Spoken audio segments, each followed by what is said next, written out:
Hi there.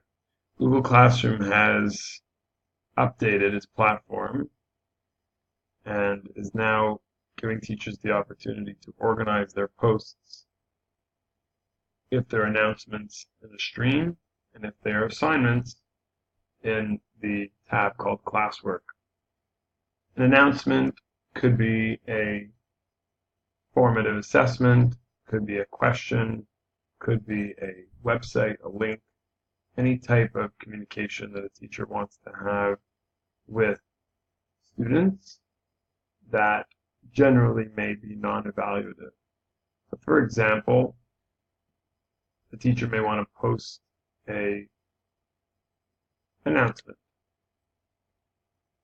To post an announcement, press on the plus button in the bottom right corner, and if there's an attachment that is being included in this announcement, those options are here at the bottom. The paperclip represents an attachment from computer's hard drive, a file, a PowerPoint, whatever it is a teacher might want to share, a resource, syllabus, maybe at the beginning of the year. Google Drive would be any file that's currently being stored in teachers' Drive folders. YouTube would be a link to a YouTube video. Finally, the link symbol represents a website. A link to a website, which may be, again, a resource for students to go and explore on their own. So here's an example of an announcement.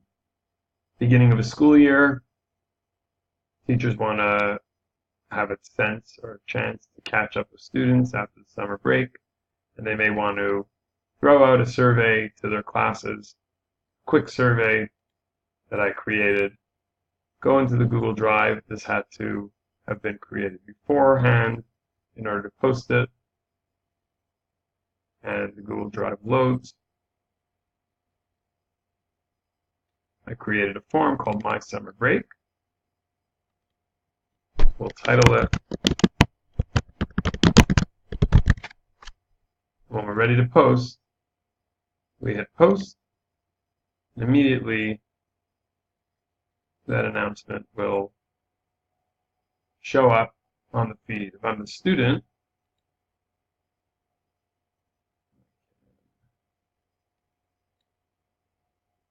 update my stream, and here I see that my teacher has shared with me a assignment, come into class, announcement, come into class, open my form, I can begin my work on this. This would not necessarily be something I would be graded on, but it's an opportunity for teachers to introduce the year, catch up after the summer, and get the year going on a positive